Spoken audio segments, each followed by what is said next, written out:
What's up, guys, and welcome to my podcast where I talk about various car-related topics and some not car-related topics. But today I'm going to be telling you guys 5 things that you need to know if you want to become a motoring journalist, motoring influencer, or just work in the motoring space by testing cars, making videos, etc. So that is what's happening on this episode, guys. So stay tuned for 5 things you need to know if you want to become a motoring influencer.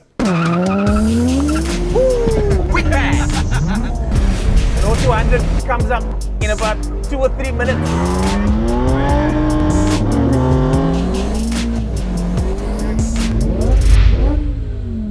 Wow, that is sick. That is sick. For those guys on YouTube, don't forget to like the channel and also click the bell so that you get the notifications. Our YouTube channel is on over 11,800 subs, so I'm super happy and thankful that you guys have subscribed to the channel. Without you guys, I couldn't be doing this motoring journalism job either.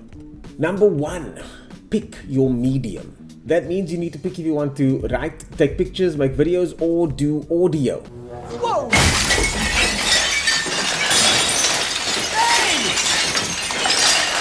Depending on which one you choose, make sure you are the best at the one that you choose, and make sure you choose one that you can be the best at. So if you really like writing, then do writing. If you really like taking pictures, then do taking pictures. Me personally, I used to write and I used to take photos, but my favorite is actually making videos. That's why I'm focusing on making videos on my channel and in my business. Number 2, work for free. Most people don't want to work for free, but when you're starting out, it's not a bad idea. I personally worked for free for 2 years at the local racetrack because I knew that I would be getting some benefit from it, and eventually that kind of helped build my career.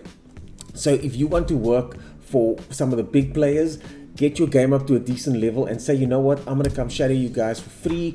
I'm going to come take photos for you guys. I'm going to come video for you guys for free at no charge. Obviously, you don't want to do it for too long, but it's a good way to gain experience.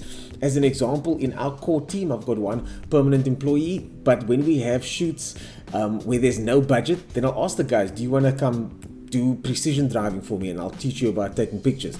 Do you want to come take pictures for me? Do you want to do video for me? Be an extra camera guy. So I try and include guys like that where I can. Most content creators, Dozer Drives, always gives young guys an opportunity. The guys from Apex Magazine, most content creators are looking for new young talent. If you can give the guy or girl something that they don't have, that you have, then that can work. And it's also a good way to start networking and getting your name out there. Start a website or a blog. Now, the best way to get test cars is probably to have your own website. Guys like Talk Hunter, Jan Musi, he did really well to start his website and get good numbers on there, and now the manufacturers are sending him cars and he's still quite young in the game.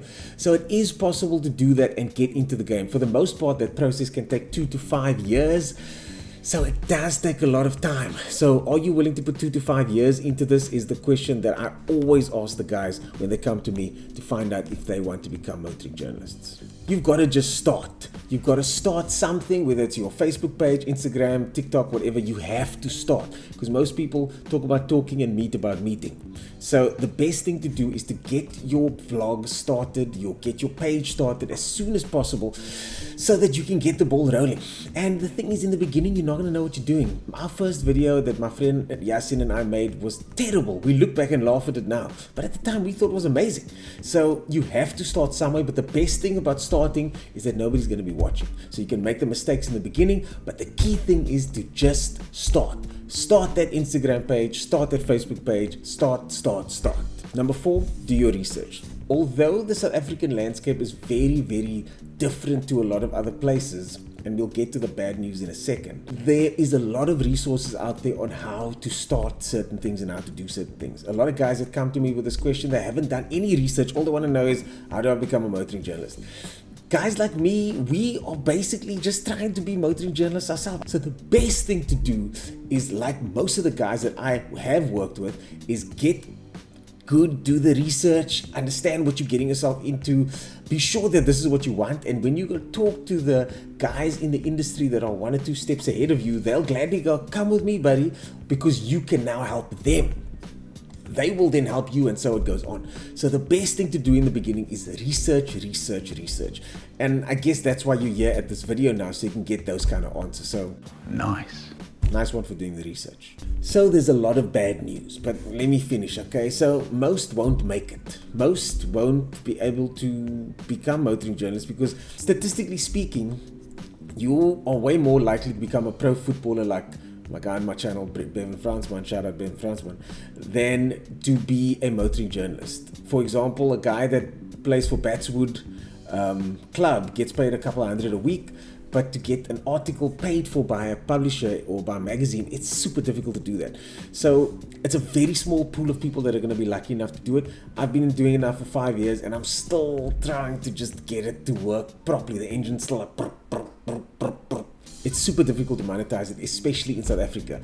The video and the editing takes super long. This setup that I've got here now, that I've just set up, took me like a day to get right, and it's nowhere near where I want it to be. So just that alone takes time, resources, money, and then of course the time it takes to edit the videos. It takes forever to edit videos, and sometimes it can take like a day or two just to get yourself to start writing an article. So the time it takes to do this is a lot of time for not much money, because the market isn't really willing to pay, because there's so many people that want to do it. Burnout is real, okay? Because you've got to be out there all the time and dance monkey dance all the time. I'm not always in a good mood. I don't always want to be on camera, but that's part of the job. So burnout is real because you're constantly having to be high energy, constantly having to hustle, constantly having to, I was saying, guys like us don't eat unless we hunt. If I don't wake up on a Tuesday morning, just like any businessman or entrepreneur, nothing happens, the wheels don't turn, next month there's no money in the bank. So burnout is very real, and I've had a couple of freakouts myself where I was just like, cheers guys, I'll see you guys around, peace, I'm out. Because the hours are so long, most people put 10, 12, 14 hours a day into this gig. You work weekends. I'm working this weekend. When the tracks were open, I used to work most weekends. So there's a lot of time and effort and energy that you got to put in, and you also got to be online all the time. So it's in some ways not good for your brain. So yeah, it's a tricky space in that sense. So guys, there are your 5 points on what I think you should know before you want to become a motoring journalist. So if you are going to become one, or you thinking to yourself like I did, that I'm going to do this no matter what.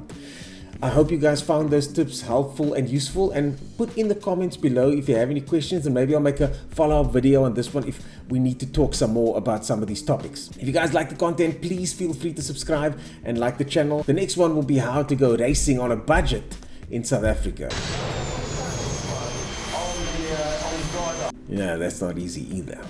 My name is Ernest Page, and I'll see you guys in the next video. Cheers.